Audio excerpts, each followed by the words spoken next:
Hi,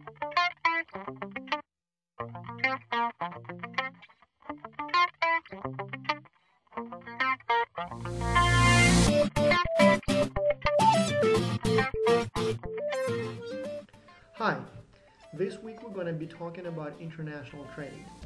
These two lectures are particularly important because your first take-home assignment will be based on these two lectures. So make sure to watch them and make sure that you understand everything. The first one will be primarily about international trade in general, while the second one will specifically focus on job outsourcing or international trade and its effects on job outsourcing.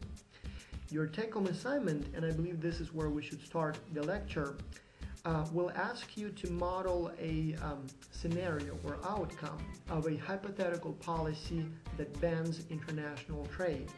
So imagine that tomorrow you wake up and the government decided to ban imports of all goods and services that used to be made domestically in the United States up until, let's say, the 1980s.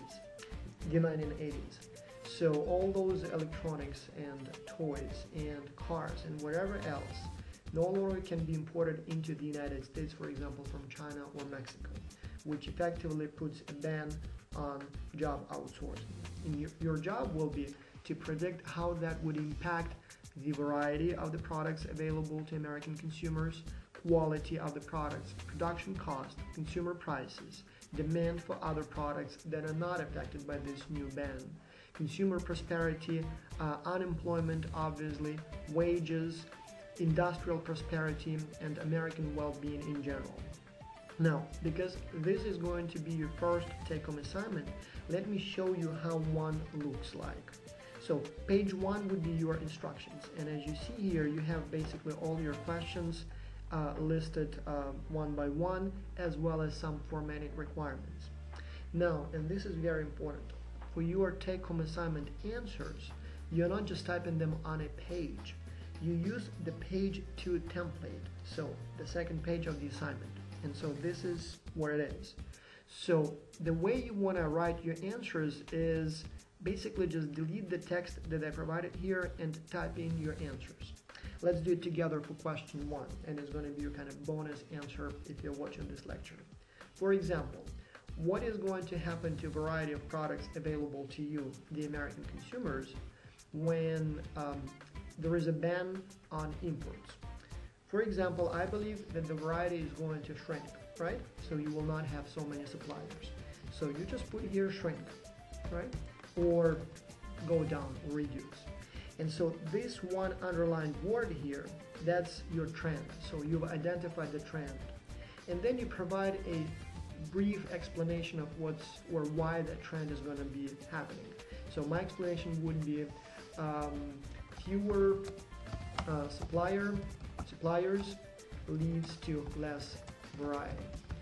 That's a good enough answer. I don't really need a more detailed explanation. I understand what you're talking about, but if you want to add a few more steps in that causal chain, feel free to do so.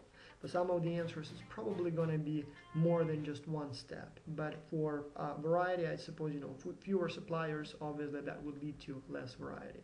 You might also mention, for example, less competition maybe, and then perhaps less variety, so that's good enough. Now, please notice how I wrote down the logical chain. So I was just using those arrows, and that's all you need to do. You can write full sentences, that's perfectly fine, but don't forget, I have 200 students this semester, and reading essays takes time. And so not that I don't have time or I don't want to do that, but because, the more words you put, the more distracted I become by all that, noise. So just focus on the key words, put them down, and as long as they make sense, I will know that you knew the answer. Now, don't forget that take-home assignments can be completed individually or in teams. I give a little bonus for people who work in teams, and I encourage that because, I believe in teamwork and it's educational power. But again, if you want to work alone, that's perfectly fine. If you would like to work in a team, given that it's an international course, an online course, and you don't see each other face to face, I put together a website or a web page, I should say, where you can meet potential team members. And so the link to that web page is in the syllabus. Just click on the link, you will see the list of people who are currently looking for teammates. And if you would like to work with one of those people, just contact them or list your information and work in a team. Usually about 2/3 of the class chooses to work in a team, but then again, even though teams normally work or do better in terms of grades, if you want to work alone, that is perfectly fine. I always have many students who get 100 working alone. The difference seems to be that when you work in a team, you tend to not make stupid mistakes. Someone on your team will catch if there is a mistake, will catch that mistake. So whereas when you work alone, you may misunderstand a question or, Plus when you're working in a team, it's more coordination challenges, and that is why I give you a bonus. But at the same time, it's more fun. You learn from one another, you exchange ideas, you make friends, you make future colleagues. So I encourage you to use that approach, but whatever works for you. You cannot exceed 1 page. For all your answers, as I said, you have to provide 1 word underlined trend, so I can see right away what your general way of thinking is, and then 2 to 3 lines explaining your logic. It's very important that you don't use words like "in my opinion" or "I think," "I believe." Those just are noise words. They don't tell me anything. I mean, everything you say here is in your opinion, and that's what you think. So drop all that unnecessary text. Just give me the keywords, and that's what I'm looking for. All right, so now that you know what's going to be on the homework assignment, we can talk about international trade. But before we get into all that theory, I'd like to give you a puzzler. As always, I will be revealing the answer in short little hints throughout the lecture. So unless you watch the whole thing, you will not know the answer unless you want to solve the puzzler on your own. Today's puzzler is about a brownie cake, a rectangular brownie cake. Imagine that there is this woman, Tiffany, let's call her, who has 3 kids, 2 twins, each 10 years old, and an older 17-year-old brother. Now she baked the cake for her twins this time, and the deal was that each twin gets exactly half of the cake. Tiffany took the cake out of the oven, put it on the countertop, and went to call the twins to taste the cake. While she was away, the oldest son stopped by the kitchen, saw the brownie cake, cut out a piece, and ate it. Now the problem is that he didn't cut it out, on the side. He actually cut out a random rectangular piece somewhere in the middle of the cake, here or any place, in any position, so not even parallel to the edges of the actual original cake. Now Tiffany comes back, and what she sees a cake with a hole in the middle of the cake.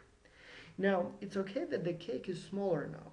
Her challenge is to cut the remaining piece into 2 equal halves for the little twins, but she doesn't know how to do it. So the puzzler is, how can you cut a cake, a rectangular cake, with a rectangular random piece cut out from the middle of the cake with 1 slice of knife so that the 2 halves are exactly equal in size?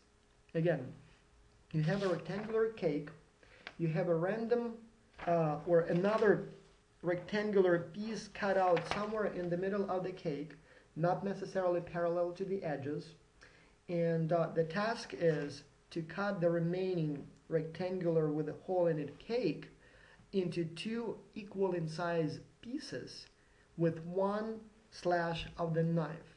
So how can you do that? That's your puzzler. I'm going to give you the answer soon. Now let's talk about international trade. First, some boring statistics. I'm going to go very quickly through this because you have enough of this in the text and in the slides.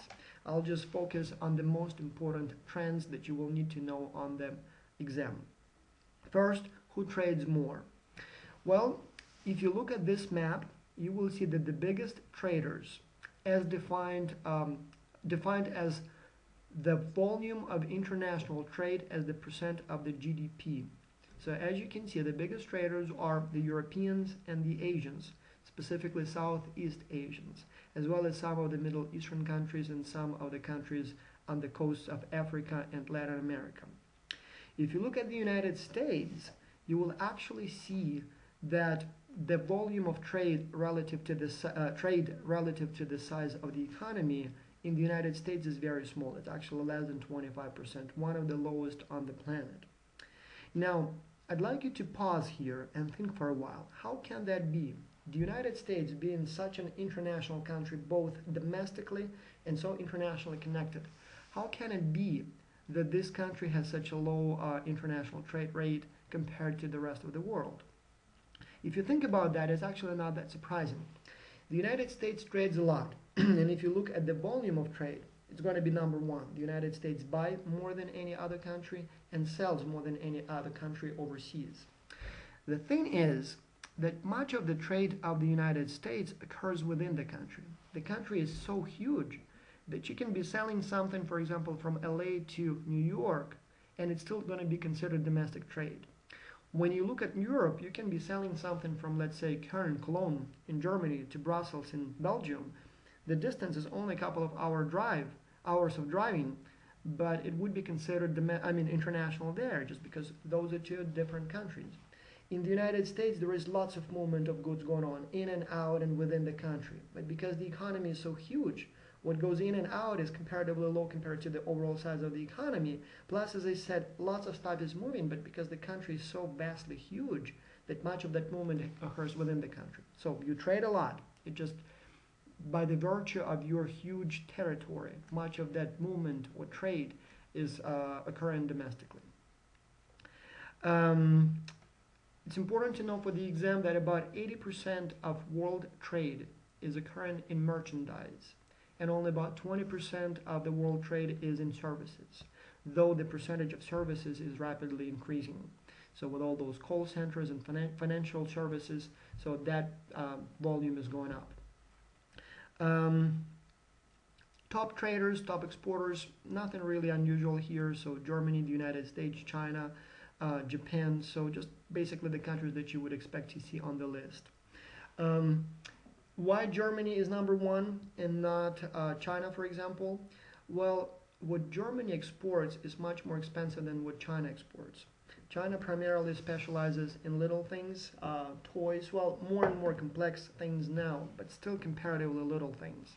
Whereas Germany normally exports heavy industrial equipment, chemicals, all that kind of expensive stuff. And so one, for example, Boeing from the United States or one Airbus from Europe or a few cars from Japan would cost much more than a million of toys from China. And so China exports more goods in terms of units of exports. But then if you convert that to the dollars, that wouldn't be such an impressive amount compared to those other countries. When you look at services, though, the United States is not only number one, but a distant number one. The United States exports more services than anyone else.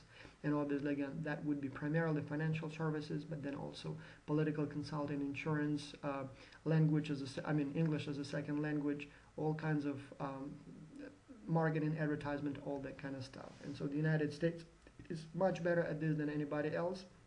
And if you look at the kind of usual suspects, like, for example, China, it is on the list here, but much, much lower than, for example, the UK, the US, Germany, France, countries with a richer service quality tradition.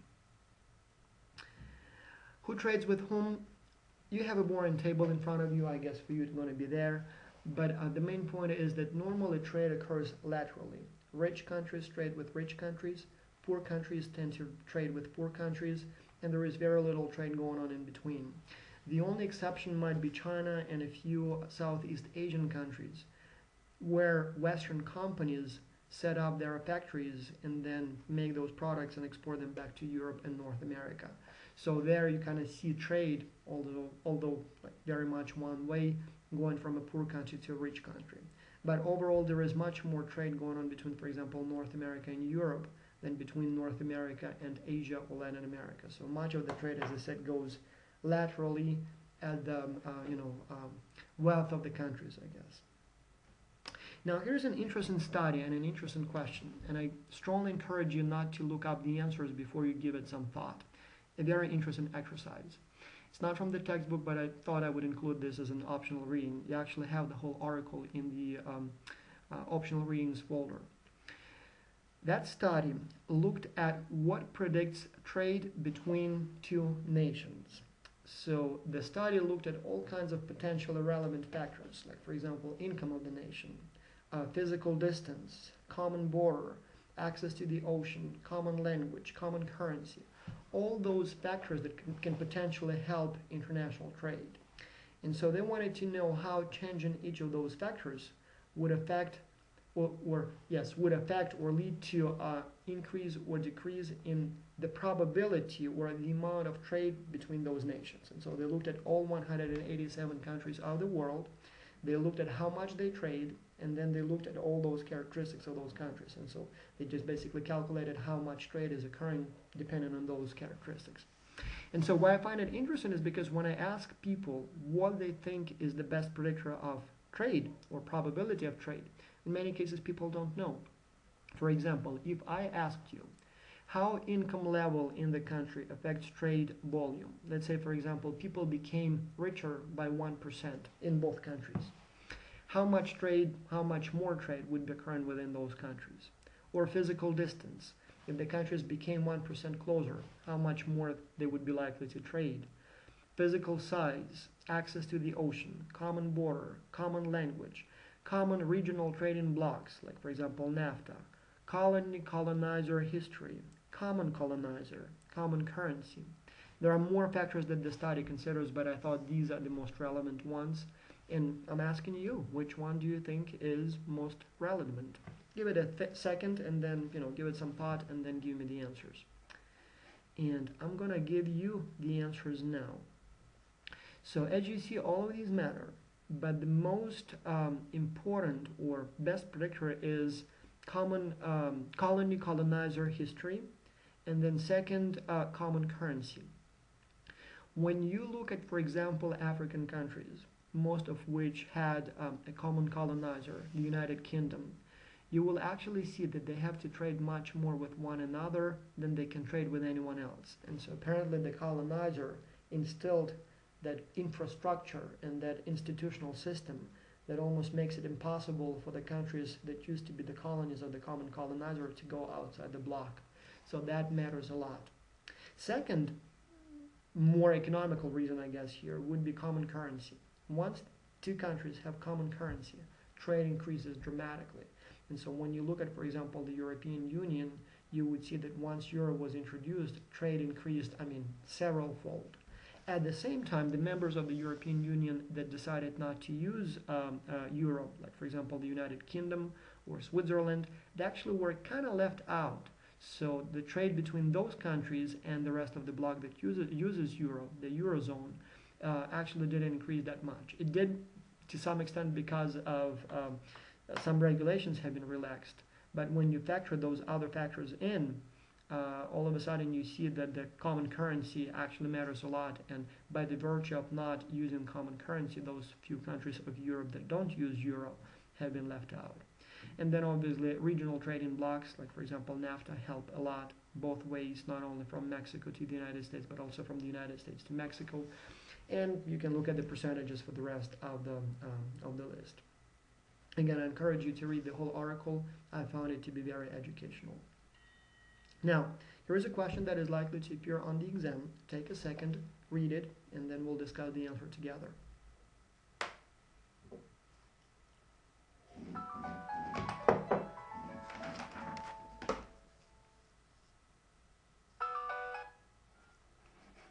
All right, so the answer is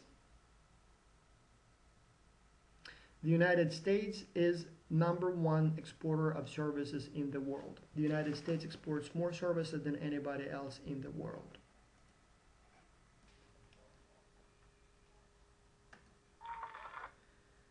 Now, the rest of the lecture will review a bunch of theories that explain international trade. And so for the international trade science, the basic three questions are: 1, who trades with whom?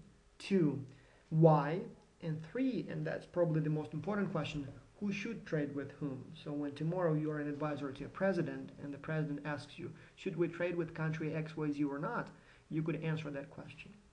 Before we get into the specific theories, I would like to say that a number of theories have been offered over the last half a thousand years or so.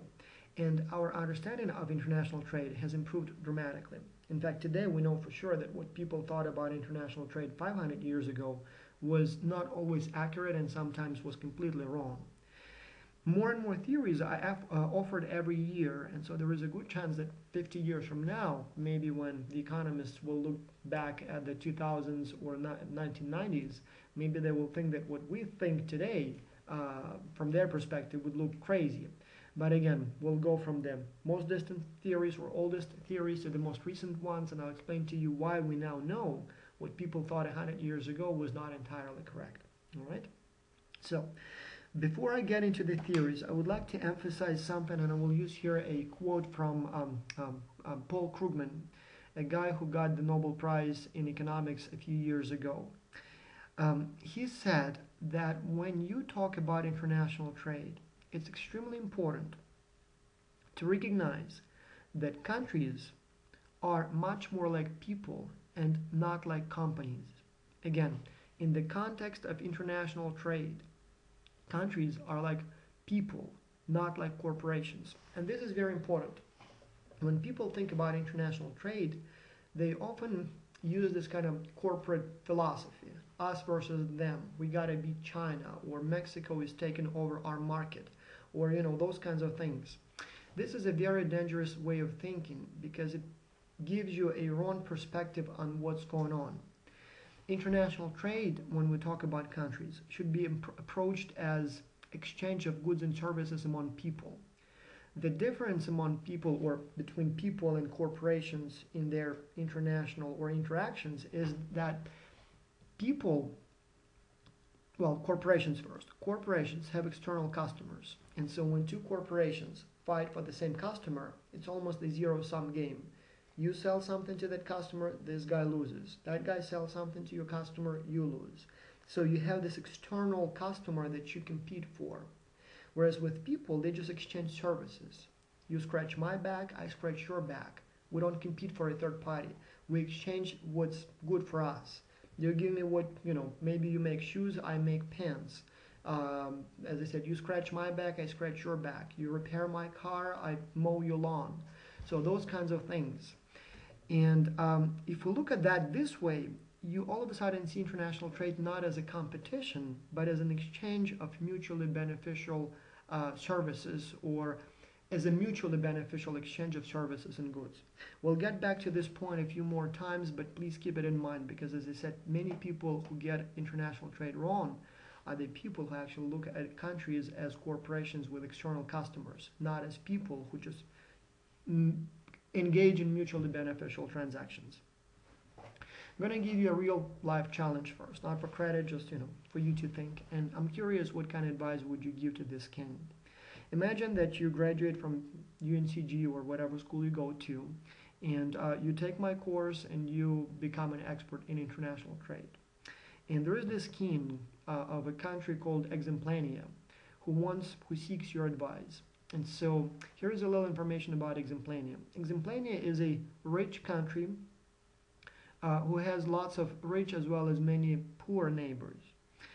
Think about Exemplania as, for example, the United Kingdom of a few hundred years ago.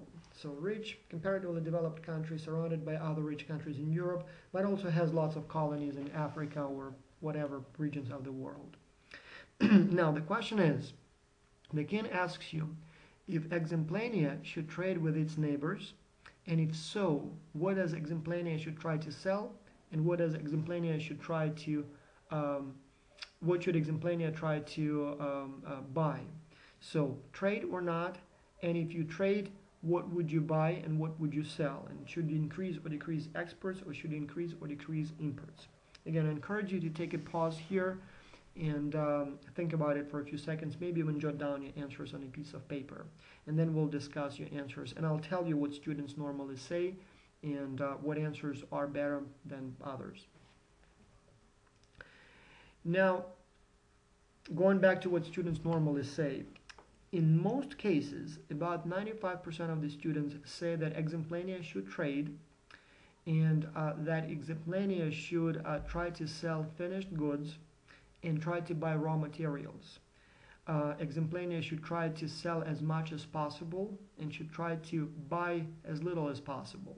And if there are some neighbors that are trying to sell too much to Exemplania, it might be even a good idea to impose some sorts of barriers on trade so that those countries cannot sell too much to Exemplania, basically not to steal jobs. And then finally, if you maintain the trade surplus, use that extra cash, convert it to gold or something non-perishable, and basically become rich that way. Again, I'm not sure how many of you would advise this course of actions, but that's what I normally hear. So trade more, sell more, buy less, sell finished, more expensive goods. If you have to buy something, buy raw materials, maintain trade surplus, and use that extra cash from the trade surplus for to buy gold or other non-perishable resources. If this is the advice that you would give, you think like a mercantilist.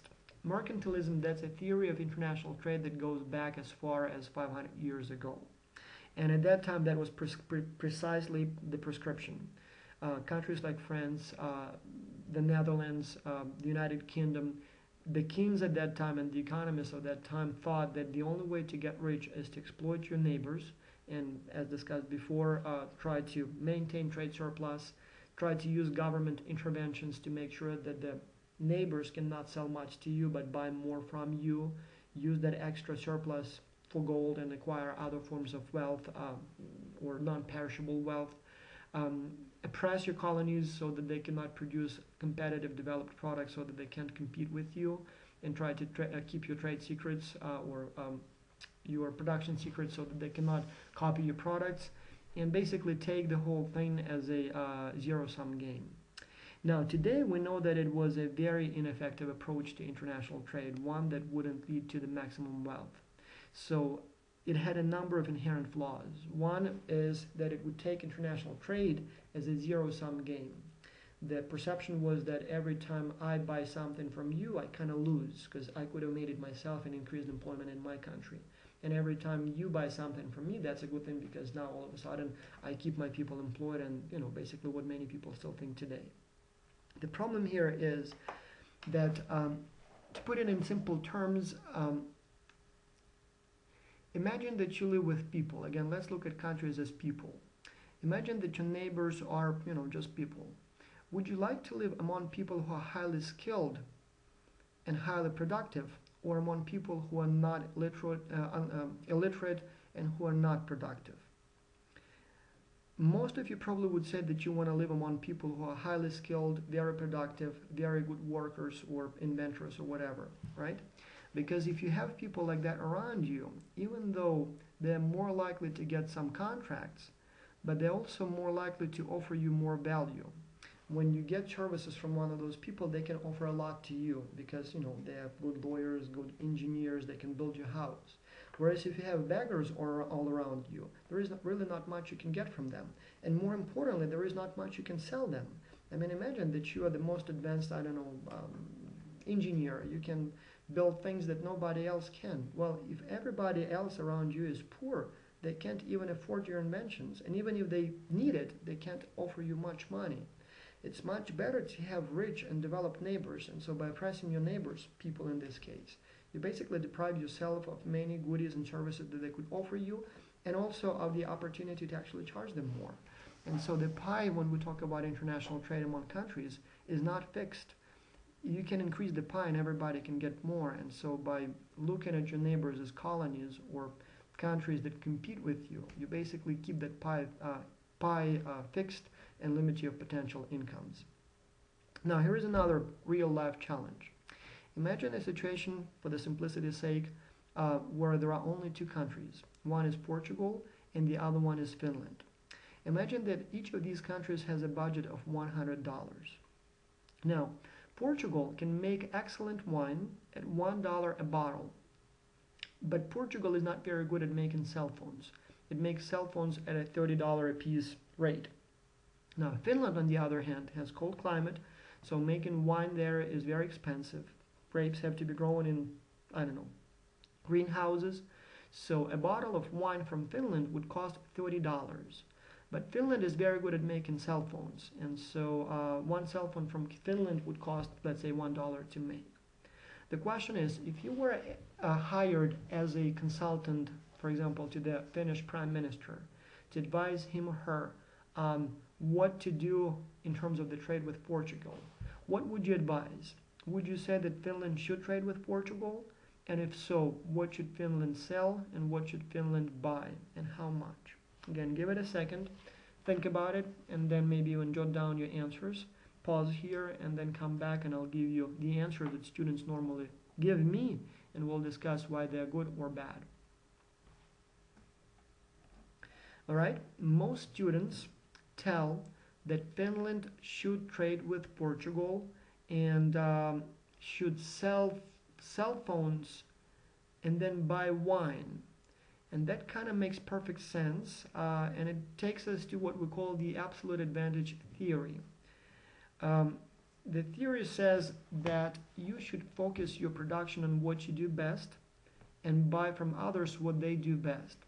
The pioneer or the kind of father of this theory was Adam Smith. In his work called or titled The Wealth of the Nations, he was using the example of the UK and France and the example of wool and wine as the two products. And so his point was that if the UK is better at making wool and France is better at making wine, then the UK will maximize its profits when the UK makes only wool and sells part of it to France and uses that cash to buy wine from France, as opposed to trying to make everything on its own. As you can see, it's a big step forward from mercantilism. Here we are talking about more kind of lateral or partnership relationships. You do better A, I do better B, so I'll focus on my stuff, you focus on your stuff, and we'll trade. This one was very easy, so I'm sure you got the answer right, and so it's not very difficult. But if you don't get it, I'll use a kind of contemporary example. You probably recognize these two people. One is, I'm not sure where it is on the screen, but one of them is Tiger Woods. And the other one, anyone still remembers who that guy is? It's Joe the Plumber, the guy who engaged in a argument with Barack Obama during the 2008 presidential campaign. But it doesn't matter. I could have taken any other plumber just for the sake of entertainment. I used this famous plumber. Now imagine that these two people, just like countries, each can do their own thing. Tiger Woods plays very well golf and also advertises for Nike, and I guess not anymore, but at the time when I thought of this example, he was. And let's say Nike pays Tiger Woods $10,000 an hour for advertisement. Now Joe the Plumber, on the other hand, is of no interest to Nike, and so Nike doesn't pay Joe the Plumber any money. They could offer him, I don't know, $1 an hour, but not much more. On the other hand, Joe the Plumber is an excellent plumber, and so Joe the Plumber can fix toilets very, very well. Now here's the situation. Tiger Woods wakes up one morning and sees that his toilet is clogged. The question is, should Tiger Woods fix his toilet on his own, or should Tiger Woods call Joe the Plumber to fix his toilet? Tiger Woods can fix that toilet, but it will take him whole day, 10 hours. Joe the Plumber can do the work in 4 hours, and he charges $50 an hour. So should Tiger Woods hire Joe the Plumber or not? And the answer obviously is, yes, of course, you should hire Joe the Plumber, because you are better at advertising for Nike. You can make much more money there, and it's basically about the opportunity cost. Remember the term. There will be a question on the exam where it will be specifically about that. Opportunity cost. It doesn't make sense for you to make stuff that others are better at the expense of making the stuff that you're better at, because every hour you spend on doing that other stuff, you lose on potentially bigger profits from the things that you do best. So with the Tiger Woods and Joe the Plumber, it's a very, very clear and straightforward example. So I have no doubts that you didn't have problems with this one. But it gets a little bit more interesting when we talk about America's absolute advantage. If I were to ask you what America does best or better than others, what would be your answer? Many people today, see China and India and all those countries as a threat, and they think that the United States can no longer make anything best or better than others. It just seems like these days China can make just about anything cheaper and in many cases of comparative quality. So if I were to ask you, are there any products or services that the United States can make better than anyone else, what would be your answer? What are the things that nobody can do as well as the United States? I'll give you a few examples, and I'm sure you can think of many more. One would be tourism. The United States has lots of tourist attractions, and nobody else can beat those. And it's not that other parts of the world don't have interest in attractions or sightseeing sites. I mean, obviously there are many things in just about every country, but there are some unique things that America has to offer, like for example Hollywood or New York or Grand Canyon or Miami Beach or Everglades. Those or the Rockies. Those are uniquely American things and things that you can't see anywhere else. And especially for Americans, that's a prime destination. So as a tourism or tourist attraction provider, America definitely has absolute advantage in some areas. So location matters. Language. I mean, English, especially American version of English, is becoming the world language. And the United States is uniquely positioned to make some money on providing English as a second language training. So obviously ESL education, that's where you have absolute advantage. The same thing with entertainment. I mean, with English becoming the world language, a movie made in that language has all of a sudden an audience of 7 billion people, unlike, for example, a movie made in my native language, Ukrainian. So again, you have a huge advantage there. Customer service. The United States historically has been very good at customer service. Again, coming from the country where customer service even today sucks, and I'm sorry for that expression, but I mean that's really what it is. The United States definitely is advantaged, and it's not going to be anytime soon that China or India will be able to match America's ability to offer services. Military, again, the United States has experienced personnel. You've been participating in pretty much every war, who knows since when, and so your soldiers have much more combat experience than soldiers of just about any other regular army. But you also have super advanced weapons, and you have the whole manufacturing complex, this military manufacturing complex. And again, your tanks, your airplanes, your guns may not be absolutely the best, but definitely overall you are the best at that stuff. And so you can make a lot of money there, and actually you do. I'm sure there are many other products that you can think of where you are number one, but I gave you just a few examples where all those countries that we now see as a threat, Mexico, China, Brazil, Russia, not even close, kids. Now here is a question for you. Let's see if you know the answer to this one. Again, I will reveal 5 questions every lecture, and at least one of them will appear on the exam in exactly the same form. The other 4 are just questions that are similar to the ones that are likely to appear on the exam.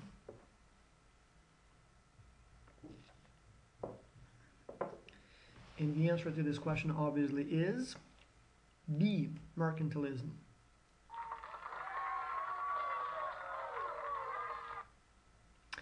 Now, this is where it gets more challenging, more interesting, more accurate, but more challenging, and some people don't see it right away. Imagine a situation, again, a real-life challenge, where you again have 2 countries, Portugal and Finland, that make cell phones and wine. And imagine that those are, the only 2 products that we have in the market. Each country has a $100 budget, but this time the situation is a little different. With all this global warming on the way, imagine that the climate has been getting hotter, and now Portugal is pretty much desert, too hot for grapes to grow. But Finland actually has decent climate. And again, I'm talking hypothetically here. Obviously, it's not the case, at least not yet. But for this specific example, let's assume that that is. As a result, Portugal can make wine only at about $10 a gallon, so much more expensively than it used to be.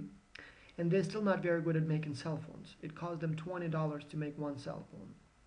On the other hand, Finland can still make cell phones $1 a piece, but at the same time, because of their now warmer climate, and again, hypothetically speaking, they can make wine at a $5 per gallon rate. The question is, would you recommend Finland to trade with Portugal? And if so, what would you say that Finland should buy from and sell to Portugal? Give it some thought. Don't rush it. Think about it, and hopefully you'll know the correct answer. Many people give me wrong answers here because, unlike the previous example, this one is a little bit more challenging. But again, it's kind of interesting, and once you think about it, you will know the correct answer. Now, most students, I would say 90% of the students, say that Finland shouldn't trade with Portugal. There is always, smarty pants in the audience who says, oh yes, they should. But then I would ask the student, so what would Finland sell to Portugal? And the student says, well, cell phones for sure, probably wine because they can make both products cheaper. Then I would ask the student, all right, so what would Finland buy from Portugal? And the student says, oh, I don't know, maybe some wine. And then the question becomes always someone in the audience says, well, why would Finland buy wine from Portugal when Finland can make wine cheaper domestically? Like really, why would you want to buy wine from Portugal at $10 a gallon when you can make that wine domestically at $5 a gallon? Go figure. Now, the correct answer is that yes, Finland should buy wine and sell cell phones. Yes, buy wine even though the wine would have the price cheaper, substantially cheaper if it was made domestically. The reason for that is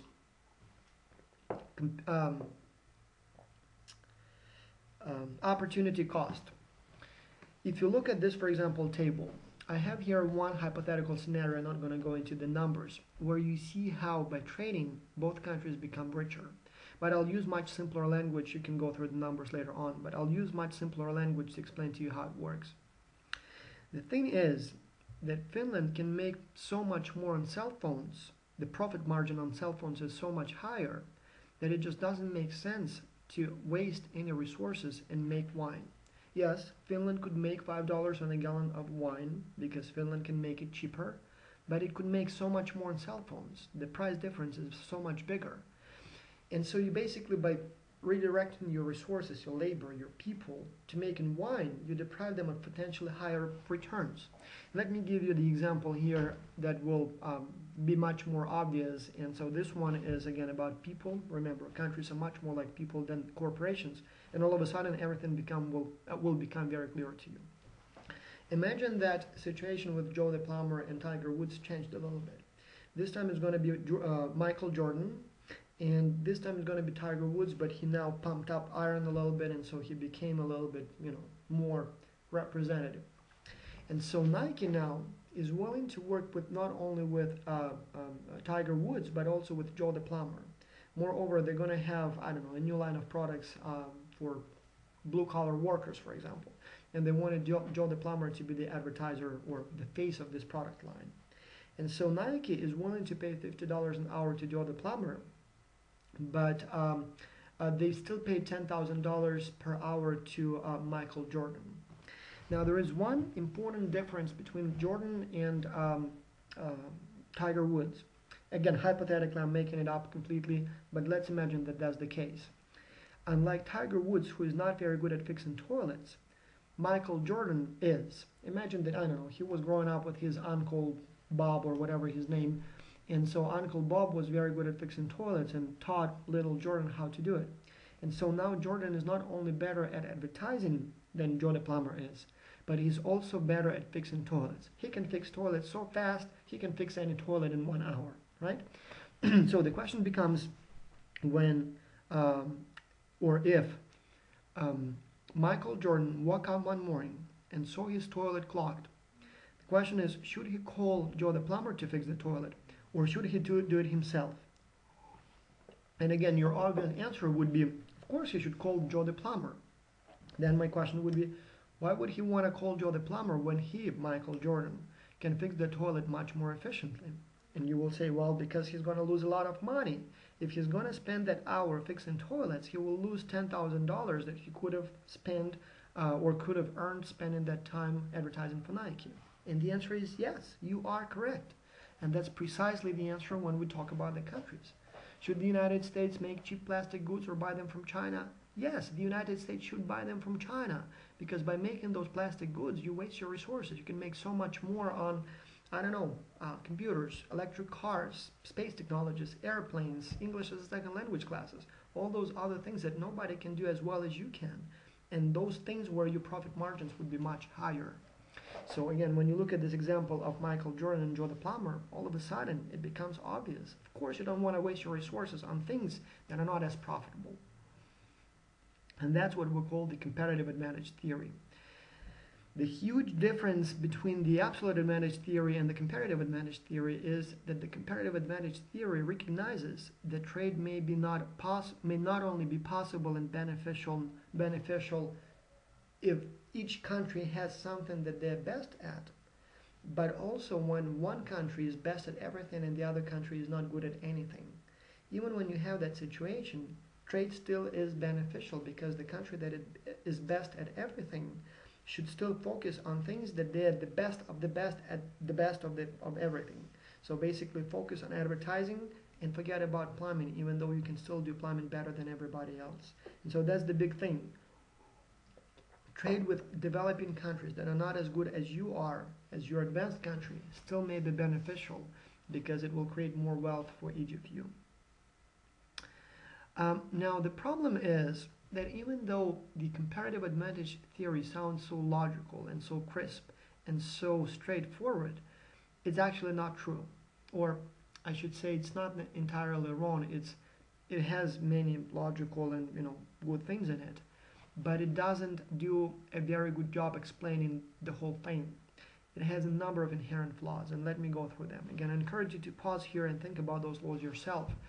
Frankly, when I was teaching, learning that as a student, when I was asked that question, what are the limitations of the comparative advantage theory, I couldn't think of any. So it's been around for like 300 years since Adam Smith, and you would think, what can be wrong with that? It makes perfect sense. You do what you're best at. You outsource what you're not best at, even if you may be better at that stuff than anybody else. But if you're a lawyer and you can make copies very efficiently, you still want to outsource making copies because you can make more money doing lawyering, right? But there are a number of problems here. One is that the theory assumes perfect economic conditions. And by that I mean that one, it assumes that countries are trying to maximize production and consumption.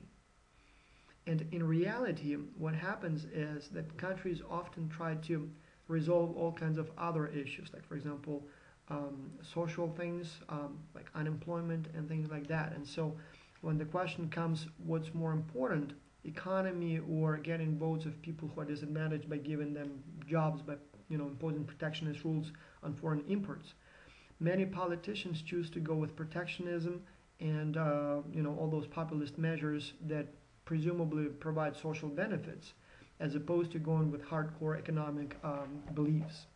And so the theory has a limitation that it cannot always explain what's really going on, because it assumes that all countries are rational economic subjects, and in reality they are not.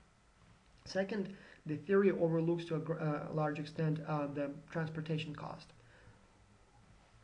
It just assumes that, I want to buy something from you, you want to buy something from me, the price of transportation doesn't matter. There have been refinements of the theory that price of transportation was taken into account, but again, you think also then about the relocation cost. Let's say you are Portugal and you want to, for example, make wine for Finland, but if all the wine now is made in Finland, the cost would also involve moving the factory or building a new one, and sometimes absolute and comparative advantage theories don't take that into account. Second, and this is kind of a good one, I talked about opportunity cost. Very true, definitely agree with that. But opportunity cost matters a lot when you have 100% employment. That's when, by making an extra gallon of wine, you have to take that person from the assembly line for the cell phones and put that person into a wine yard to make wine. And so obviously by moving that person to a less profitable position, you deprive that person of the extra income or profit. Sometimes, like it is, for example, now in the United States, unemployment may actually be substantially high. And you don't necessarily have to take people from more paying jobs and move them to less paying jobs because, you just have some people who are completely unemployed. Now, the counter-argument to this counter-argument is that, yes, while there are millions of Americans now not employed, and it would be beneficial to put them to work and make, for example, toys that you now buy from China, the problem is that many of them are scattered, pretty much all of them are evenly scattered around the country. And in many cases, even though there are many people who could do those jobs, it's not so easy to find enough of them in one single location. And so that makes it a little trickier because it still creates the opportunity cost here.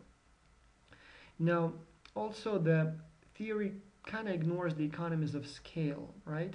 So the more you make of something, the cheaper it becomes to make one extra unit. And so the absolute and comparative advantage theories kind of assume that everything is so simple. This is how much it costs to make one unit. For example, this chair that I sit at, or this cup here, for example, how much would it cost to make one and only one of them?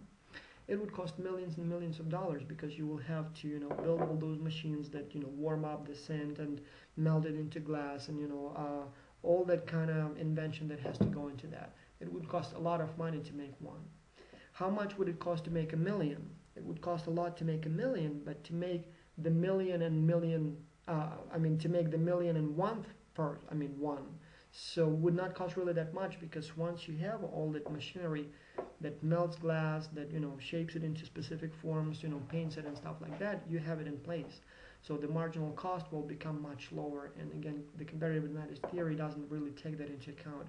It assumes that a gallon of wine is $10 no matter how many you make, 1 or 1 million, and that's not entirely correct.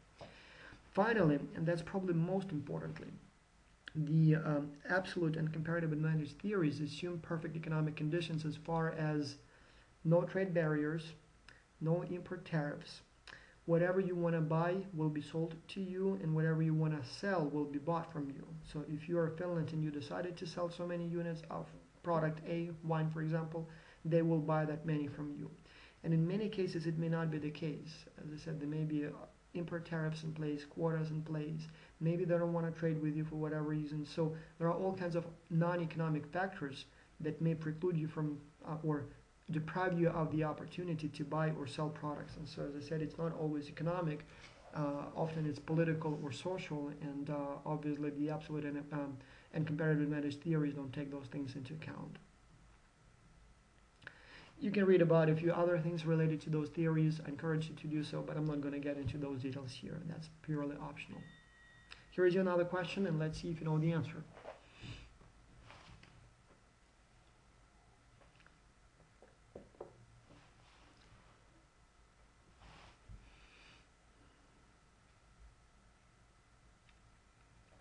Here, as you can see, you have the same situation as the case of hot Portugal and warm Finland, and cell phones and wine.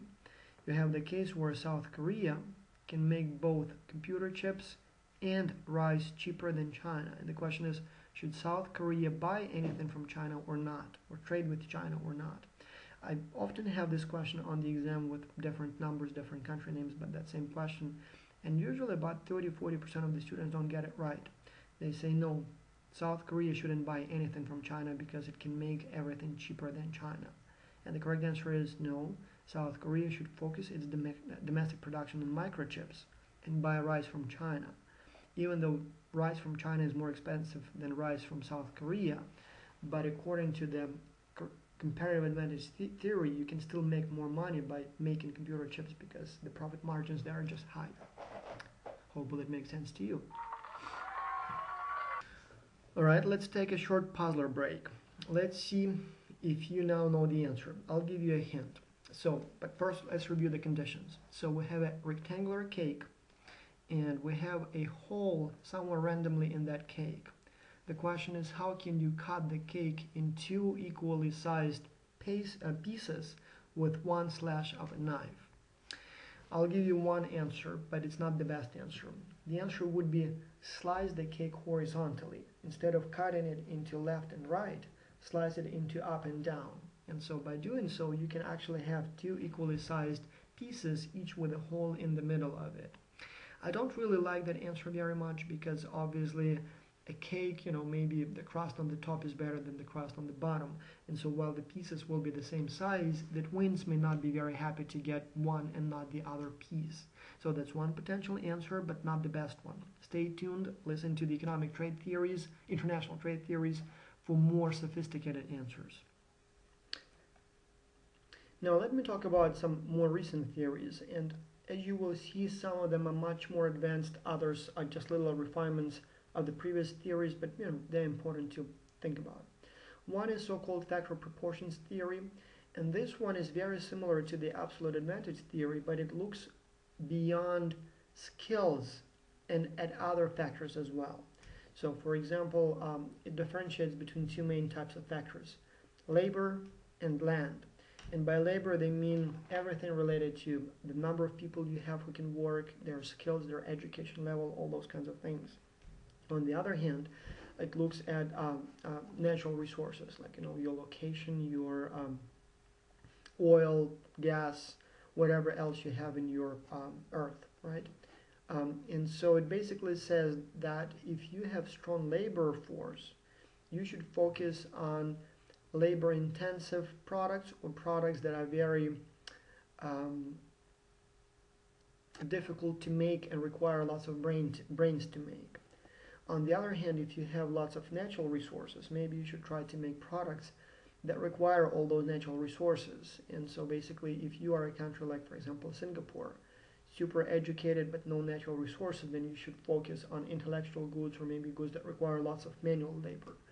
On the other hand, if you are a country like like for example Saudi Arabia, lots of natural resources but not many people, then you should try to, or it would be to your advantage to make products that require all those natural resources, and you shouldn't even compete in the areas where human capital is needed just because you don't have much of it. It makes a lot of sense. Just as I said, it goes beyond the simple skills and cost of production of the absolute advantage theory. The limitations here are that first, the theory doesn't seem to work very well. When you look at the actual who trades with whom stuff, you will see that sometimes it's really not the case. And I have a link here to a very interesting article in Wikipedia that talks about so-called Leontief's paradox. I'm not going to go into details here, but I suggest that you, when you have a minute, do. It also talks about countries in general, but doesn't take regional differences into account. Like, for example, in the United States, a huge country, you have some regions that are very rich in natural resources, and other regions that are very rich in human capital. Like, for example, you have Manhattan, or you have the Silicon Valley, that don't necessarily have any natural resources but have lots of brains there. And so perhaps those regions should focus on products that require lots of brains. But then you also have regions like, for example, Idaho, where potatoes grow very well, but there are not many people. And so perhaps you should grow potatoes there because you have that advantage of climate there. Another one is that it assumes that different countries have identical production capabilities and wages, and it's not always the case. Even though, for example, American workers can make t-shirts very well, but you can make them in comparatively cheaper in China. And again, the people in the United States may be better suited to make t-shirts because they're more skilled, more educated, whatever else is needed. But people in China are skilled enough and cheaper, and so again, those little refinements should be taken into account. Now here is a question about comparative advantage theory, and let's see if you will know the difference between this one and the absolute advantage theory. And the answer to this question obviously is opportunity cost. Now it's time for your second hint for your puzzler. So we have a rectangular piece of cake. The hint is, or question hint is, how can you cut a rectangular into two equally sized halves? Well, obviously you can go from corner to corner, and that will give you two equal triangles, or from this corner to that corner, or you can go top to down through the middle of the cake, or left to right. In each case, you will get two equal halves. But if you think about that, you will actually see that any line that goes through the middle of the cake will slash it, will cut it into two equal pieces. Doesn't matter what the angle of that line is. Any angle gives you exactly two precisely equal pieces. So that's your second hint. Think about that, and we'll come back to this in a few minutes. International product life cycle theory, kind of outdated today, works very well for manufactured goods, but as you know, today more and more products are services, but it still kind of works. I'll use a computer, or the computer, as a product as an example, and the theory does a good job explaining who trades with whom in terms of the manufactured goods. In the 80s, when the United States invented the computer, and nobody else could make computer as well as the United States could, According to this theory, the United States first should have made the computers, and then second should have sold the surplus of the made computers to its neighbors.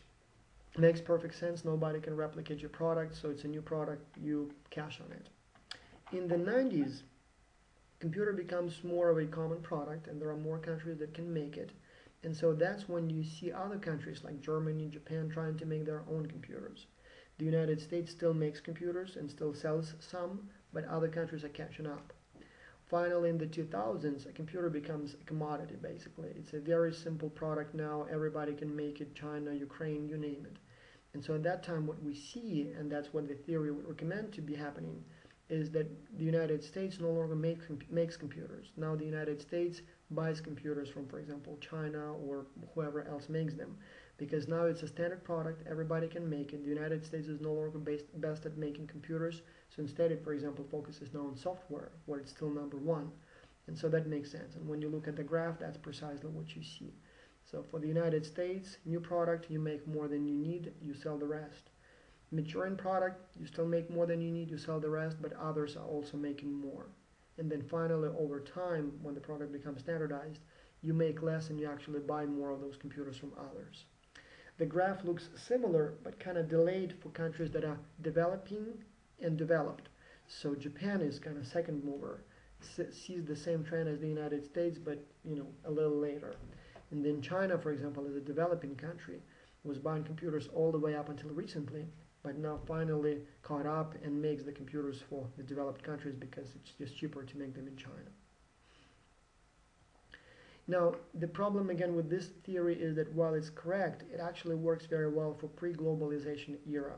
So it worked very well for the times when most of the stuff was made manually and it was like literally manufactured goods, right? Today we know that most of this stuff requires lots of intellectual input, there are many more services traded, and this theory doesn't quite work that way. Second, when a product is made, it's no longer really made in one country. I mean, just about anything. Like my friend recently had a broken CD player in his car, and being an economist, when he ordered one, he wanted to know where those CD players are made. The thing is that he has a Hyundai Sonata, a Korean car, made in Mexico for the United States. His CD player was designed in Japan, assembled in Taiwan, and installed on his car in Mexico. And so it's almost impossible now to say where that CD player was made. Plus there were components there from all around the world. Probably China, probably the United States, and so on and so on. And so obviously you can't just say that the product was made here and not there. It's more international these days. Second, it kind of worked very well when it took a long time to develop a new product, but today much of the development is happening so fast, literally sometimes in a matter of weeks, that this theory doesn't really explain much because, just the difference between a new product, maturing product, and a standard product is a matter of months and, as I said, sometimes even weeks, and so the utility of the theory is no longer there. Finally, for some products, the country of origin matters a lot. For some products, made in, for example, Switzerland still matters. And when you look at products like, for example, luxury watches, people buy the one from Switzerland not because it's cheaper or better than the one made by China, but just because it's made in Switzerland, right? So you can imagine that all those Rolexes can be made equally well in China, and perhaps even better these days. But again, when you buy a product of that kind, you wouldn't buy one made in China just because it's not prestigious. Maybe soon it will be, but not yet now. And so again, this theory, international life cycle theory, doesn't really explain the trade of those, luxury goods, for example. So it doesn't explain everything. Now, here's another question for you. Let's see if you know the answer.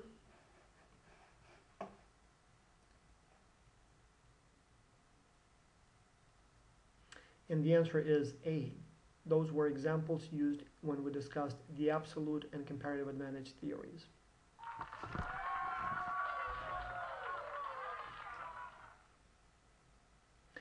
Finally, one theory that integrates all those things into one big diamond, and that's Michael Porter's diamond, or so-called national competitive advantage theory. Michael Porter, again, is a Nobel Prize winner, currently at Harvard, and so he talks about several what he calls factors, or if you will, several conditions that determine what country can and should sell and buy. And so you have the diamond here, but I'll talk about each of them one by one. One is so-called factor conditions, and that's basically what we talked about in the factors proportions theory. Labor versus geography versus natural resources, those kinds of things. A good example would be the Italian tile industry. You know, like the tile that you have on the floor, for example, in the kitchen. Italy is making much of that product, in fact, most of its product in the world. And one of the reasons for that is that Italy has both basic and advanced factors. On the one hand, it has the natural resources that go into making tile. So all the clay that is made to make the tile, and then as well as all the minerals that you need to make the glazing, basically paint that tile. But then also they have the advanced resources. Following the Second World War, when Italy was completely destroyed during the war, they needed to rebuild the economy quickly, and so they invested a lot of money in training people who can make construction materials, including tile. And so they built a sophisticated and highly developed network of professional schools for those kinds of professions. And so now they not only have the stuff from earth that you need to make the product, but you also have people who are trained to make this product. And so as a result, they are better positioned to make that product while nobody else can compete with them that effectively. You can also look, or you should note that factor conditions can actually change over time. I mean, obviously, the advanced factors can change. People can become more educated or maybe degrade, as we see in some countries, maybe because of war or alcoholism or you name it. But even the basic factors can change over time. For example, the climate is changing, and the climate that is suitable to make the authentic Burgundy wine. It used to be one in France, like 200 years ago.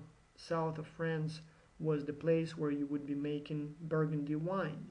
But now, because of the changes, climatic changes, the climate of Burgundy region of France is too dry and too hot. And actually, the best Burgundy wine today comes from the United Kingdom, from Scotland, because that's where the climate now is most suitable to grow that kind of grapes. And things change. The second factor in that diamond is the demand conditions, and this one is huge. The theory says that the country will have a huge advantage when it has internal demand for the product.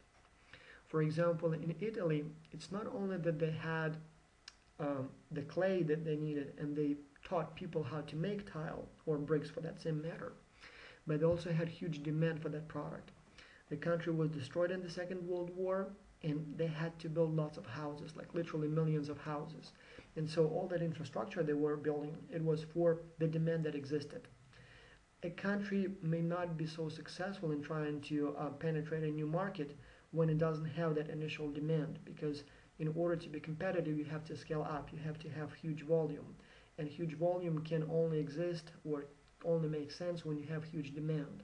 And so unless you have that initial demand conditions, you may never be able to enter a specific market niche. In the United States, for example, the software industry is doing extremely well. Americans make more and better software than anybody else, be it games or be it analytical analysis software or whatever else. But one of the reasons for that is that in the United States, unlike in many other countries, the copyright laws are very strict. And in the United States, when you make a video film or a video game or an analytical software program, you can be sure that you will be able to sell your stuff before the pirates will come and sell it for you. And so as a result, there are many companies that invest in this product because there is huge demand. You have 300 million people who potentially need your product. And at the same time, you know that whatever you invest will come back to you. In China, for example, the programmers are not any less smart than those in the United States, right? So Chinese programmers can do a great job writing those software codes. But the problem is that the copyright laws are very weak, and so nobody wants to invest into the software because even though the demand is huge, the supply from the pirates will be so huge that you will basically be left with nothing. And so as a result, in the United States, the software developers have more demand for their products, and it cannot be easily copied because of the law restrictions. And as a result, they have this initial volume build up, and as a result, they can then eventually become much better than everybody else. The third factor is so-called related and supporting industries. Very important stuff. Just about any product that you make these days requires a whole support industry.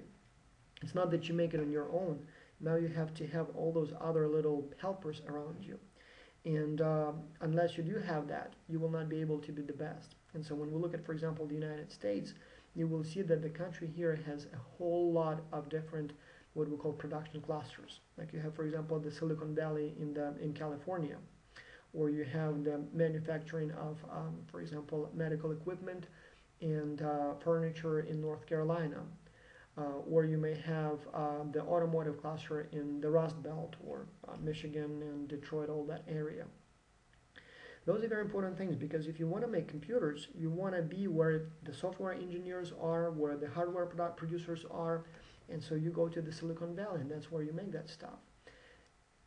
If another country wanted to enter that market, they would have to build the whole cluster, because again, you can have the brightest programmers, but unless they have the other guys around who make software, make hardware, provide logistics to move that hardware, you will not be able to compete with the United States. And so those production clusters make a lot of sense and are necessary for you to become the best. I'll give you a few examples where support industries have been crucial, where they've been so important that even though other countries could have been initially better positioned to offer the product, without the support industries they couldn't become number one. For example, if I were to ask you, what country is the biggest exporter of diamonds, what would be your answer? By the price. So which country makes most on trade of diamonds? The usual suspects are some African countries, maybe Russia, maybe Canada. They have the most diamonds in their soil. But the actual answer is Israel. Israel makes most money on diamonds than any other country. Yes, the little Israel that doesn't have diamonds in its soil actually makes more money on diamonds than anybody else. The reason for that is because apparently to make money on diamonds, you have to have much more than just that rock in your garden. You have to have people who can polish it. You have to have people who can advertise it, people who can move it, people who can store it. So it's a whole industry. It's not just, you dig up a rock and you sell it. And even though countries like, for example, countries in Africa or Russia or Canada, they do have the natural mineral, they don't have that support industry that Israel does. And so even though Israel has to buy the initial raw material, by having all that support industry, they can eventually make much more money than anybody else. Another question would be, where does the majority of Chinese-made consumer products come from? In other words, if you go to China, and if you go in China's supermarket, like Walmart or any other local store, and you see products on the shelves, who was, or what country or company from which country was the last owner of that merchandise before it was placed on the shelf? Yes, it is true that most of those products were made in China, but it is kind of amazing that in most cases it was not a Chinese company that placed that product on the shelf. It was a Taiwanese company in most cases. And the reason for that is that if you want to sell products, it's much more than just making this stuff. Again, you have to have excellent logistics in place. You have to be able to connect the producers with the retailers. You have to know much about advertising, about all that paperwork that comes with it, and that's what Taiwan does very well. Taiwan, being a small island nation, has been kind of the bridge between the West and the East for many years, and they've developed all that expertise. They are excellent at moving products. And so what happens in most cases is that the actual retailers would place their orders with the Taiwanese distributor, and the Chinese distributor would place the order with Chinese manufacturers. And even though the actual product may not really go through Taiwan per se, it wouldn't be moved to Taiwan and from Taiwan, it usually would be a Taiwanese company that made the whole deal possible. And it would be the Taiwanese company that actually does the most sales in China. So kind of unusual and strange, but that's what it is. And So simply being the best manufacturer doesn't necessarily mean that you will make most money on those products. Finally, firms. In order to be best as a country at something, you actually have to have firms that make that stuff. And for that, you have to have companies that have good strategies, good products, but also you want to have some rivalry within your country. You have to have lots of competition. So when you have Microsoft and Apple and Google competing together and Facebook now, that actually benefits the country, because even though they're trying to kill each other, they're trying to do so by becoming better than the other three. And when they do that, when they compete, the best products come, the best products emerge, the most efficient technologies emerge. And so these companies become so good competing with one another that companies from other countries can't even approach them. And so you need Apple with its iPhone to be able to sell iPhones. But then you also need to have Microsoft and Google and other companies with their own phones to push Apple to, in that iPhone 2 and 3 and 4 and 5, and who knows when 6 is coming.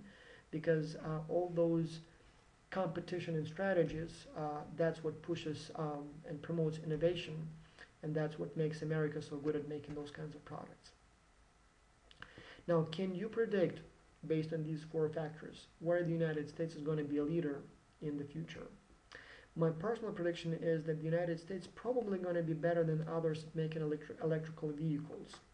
And so here are the reasons. And again, I may be wrong about that, but as an example of using all 4 conditions to analyze a product, I'm going to use electrical vehicles. First, you have the factory conditions. Both you have the basic as well as advanced factory conditions. Basic, you have a warm climate, you have lots of sun, and electric vehicles normally need electrical power.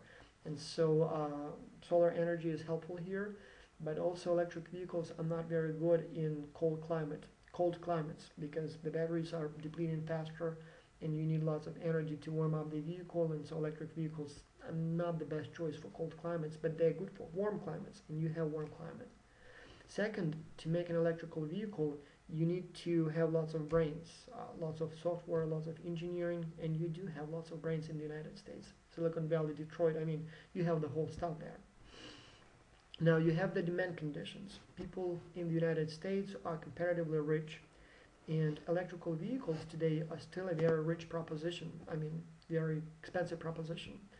And even though there are many countries that would like to make those types of products, there are not so many countries in those countries, not so many consumers in those countries that can afford to buy an expensive electric vehicle. In the United States, there are many people who are willing to pay those extra few $1,000s. So you have that initial demand that is necessary to develop the capacity and the scale. You have the support industries. As I said, you have the technology, you have the Silicon Valley, you have everything. And then luckily for you, you have the strategy and competition. You have the firms that can do it. You have Tesla Motors. You have Nissan now makes some of its Leafs here in the United States. Toyota makes some of its electric vehicles here. You have companies that make batteries. So you have the whole thing. Government support would be helpful here. And actually, I'm not sure if you know. Do you know what country is #1 producer of electric vehicles at this time? It is China. China makes more electric vehicles today than the rest of the countries combined. One of the reasons for that is huge subsidies from the government. It's like a governmental, not even a program, it's a governmental obsession. They recognize that as the industry of the future and invest huge amounts of money in it. So if I had to add the 5th condition here, I would actually add government support. But again, we're not going to get into the details of the pros and cons of all those, government subsidies. We'll talk about that in a few lectures later. Now, here is your question. The graph above, to which of the international trade theories does it refer? And the answer obviously is D, product life cycle.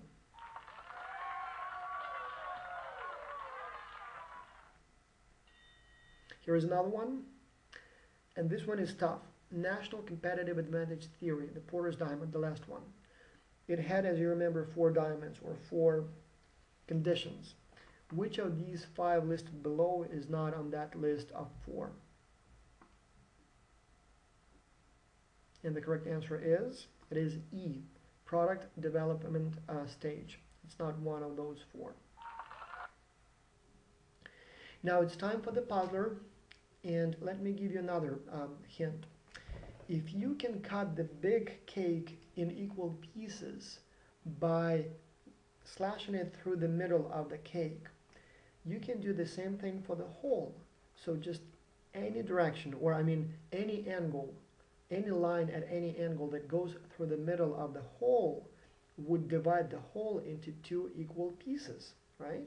So which means if you cut the cake through the center of the whole, the part of the whole that stays with the big cake, with the blue area, will be the same. That's your second hint. Now, let me talk a little bit about things that are important and matter when we talk about international trade, but that are not necessarily economic or not necessarily obvious. People think about those theories that we've covered, and as I said, some of them are completely wrong, others are just not entirely true, but there is lots of good stuff in them. But there are many more things that are going on that sometimes people don't recognize, and so these are the things that I haven't seen any theories that specifically talk about them, so it's more on my personal experience, but they make sense once you look at them. And so my point here is to draw your attention to those things. One is the whole issue of made in. When we talk about international trade, we usually now say it's a Chinese product or it's an American product, and that's a myth. There are virtually no Chinese products or no American products left. Just about anything we make today and buy today and sell today is a multi-country proposition. I'm not going to use examples here. For example, Boeing Dreamliner, that one is a good example. It's like 80 countries contribute to making that airplane, even though it bears the Made in America logo on it. But really, I mean, it's a collaborative effort, and the products come from all around the world to assemble that airplane. But I'll give you one example that is even more, how should I put it, interesting. And the question is, which of these two cars is more American? Ford Mustang or Toyota Camry? Ford Mustang or Toyota Camry? Most people say, well, obviously Ford Mustang is a more American car. It's an American icon. Obviously it is a more American car. Well, the thing is, when you look at, or when you define the American car as most value or more value in those two cars was generated in America, then actually Toyota Camry becomes more American. As you imagine, when the cars are made, many components into those cars come from different countries. Like windshields are made not by Ford or Toyota, tires are made by someone else, wires, electrical motors, all kinds of things are made by somebody else. And so when you look at the final product, Toyota Camry on one side and Ford Mustang on the other side, there are actually more components made in America, and they cost more money in the total price of the car in Toyota Camry than there are in Ford Mustang. So from a purely economic point of view, Toyota Camry is actually much more American than Ford Mustang. All right? Second, many decisions about international trade are actually non-economic, but much more political. I'll give you one example that I find particularly relevant and entertaining, but I'm sure you can think of many more. Here we have a picture of an Angora goat. And so that goat is unique because it makes this kind of unusually long hair, and they call it mohair. And so that hair is used to make the mohair fabric. And up until about 100 years ago, that was the #1 choice to make warm clothing. And so up until the Second World War, that's the type of material that was used to make uniforms for American soldiers, some special uniforms for combat. At that time, the threat was, or the thought was, that there may be a threat from the north, and so America had to be prepared to engage in combat missions in cold climates. And so mohair was perceived as a strategic resource to keep American soldiers warm. And so the government offered subsidies to make the product domestically. Even though mohair, Angora goats breed best in New Zealand and Scotland, where the climate is more suitable for them. But the United States government at that time felt that it would be a risk, national risk, to buy that product from somewhere else, and it had to be made domestically, so if something goes wrong, we have a domestic supply. And so huge subsidies have been offered to farmers to to breed Angora goats so that you can have that mohair stuff for warm uniforms for American soldiers. The thing is that with the development of the chemical industry, new synthetic materials have been invented that do a better job for making uniforms than mohair. And so in 1946, the U.S. military stopped using mohair in clothing of the soldiers. Interestingly, up until 1982, the governmental subsidies for the product remained intact. And one of the reasons for that was that so much energy and so many resources have been tied up in that industry that no politician dared to cancel those subsidies because it would automatically mean lots of job losses for the farmers or ranchers who grow those goats. And surprisingly, even though it would be much more cheaper to buy mohair products from New Zealand or Scotland, the United States remained number one exporter and manufacturer of this kind of goods up until 1982, when finally those subsidies had been canceled. So it was completely counterproductive from the economic point of view, but because of that first historic conditions, but then economic legacy, you were investing lots of money to make stuff that somebody else could actually make much better, just to keep those farmers alive. Good or bad? Well, obviously farmers were winning, but obviously taxpayers were losing, and so you were subsidizing stuff that maybe should have not been subsidized in the first place. Another very interesting condition, again, kind of political thing, is, for example, would be the Duluth Bridge. The Duluth Bridge is interesting because it connects two states, Minnesota on the one side and Wisconsin on the other side. The thing is that the bridge was built using federal grant money. And when the time came to build that bridge, the federal government gave them money, and then the representatives of the two states came together and started discussing how to build the bridge. And obviously one of the main questions on the table was, where do we get the steel? And so Minnesotans, who are major producers of steel, said, well, it's a no-brainer. Obviously we're going to buy Minnesota steel because we make it domestically, and we have to give jobs to our steel workers. It's so obvious. But then people, representatives from Wisconsin, said, well, we're not so sure about that. Why don't we shop for the best deal? Why don't we look for the best quality and the best price? And they did. And they found that at that time steel from Japan was not only much cheaper, but also was substantially better than the steel from Minnesota. And they said, well, we don't care about jobs in Minnesota, and it's not something that we make domestically here in Wisconsin. So we vote for buying steel from Japan. It will save us money. It will allow us to have better quality. Yes, that's what we want to do. Now, obviously, Minnesotans were not happy about that. And so they argued back and forth, and eventually they did what? Final solution? They went with a 50-50 solution. So half of the bridge is built from Japanese steel, and the other half is built from Minnesota steel.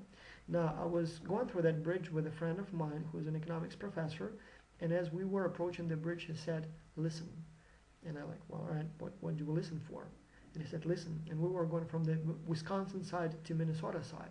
And I didn't really hear anything. You hear, like road noise. And then once you hit the middle of the bridge, all of a sudden you hear this rattling sound. And turns out now, decades later, that bridge, the Minnesota side that was built from more expensive and less quality steel, actually started to rattle.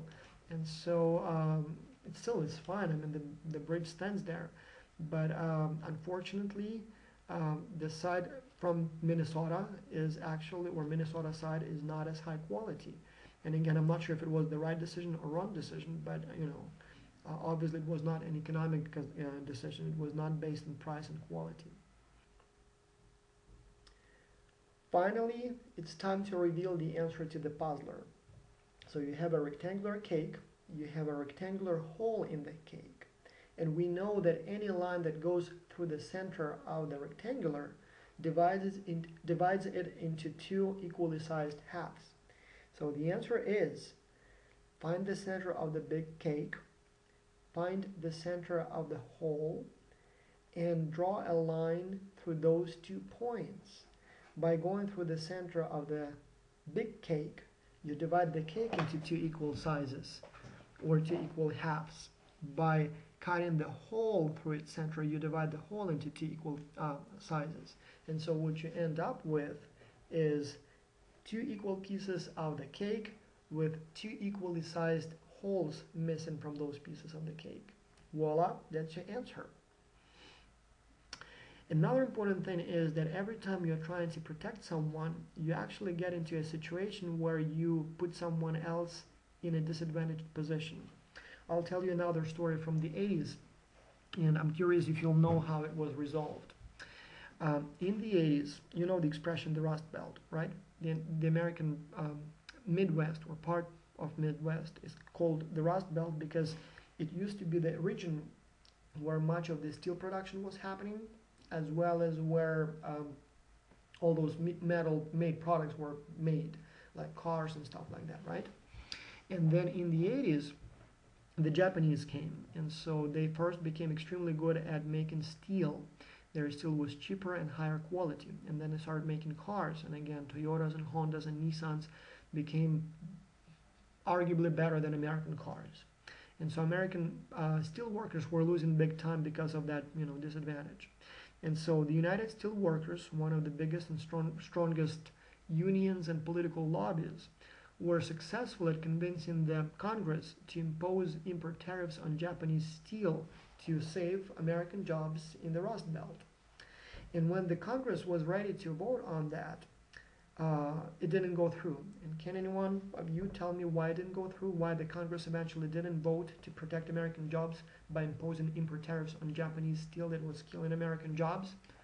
Because the United Auto Workers, another huge and popular and powerful union, came along and said, are you crazy?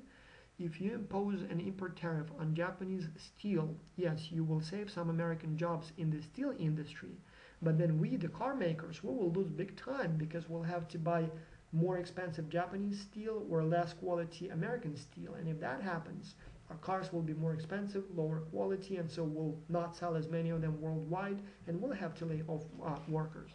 And so the point of this story is that in most cases it's about interest groups. Every time you're trying to protect someone, usually you do it at the expense of consumers paying more and then other industries paying more or being put in a disadvantaged position. So you benefit a small group, you save jobs in that small sector, but usually at the expense of losing jobs elsewhere. So it's very important to keep that in mind before you try to protect American jobs, because what you really will be doing is not protecting American jobs. You will be protecting a special interest group in America at the expense of the rest of America. And so that's very important to recognize. Now here is your question. Let's see if you know the answer. And yeah, the example, or the Duluth Superior Bridge, Mohair, United Steelworkers, and United Auto Workers, those all were examples of non-economic factors in international trade. C. Finally, this is what you need to know on the exam, and thank you very much.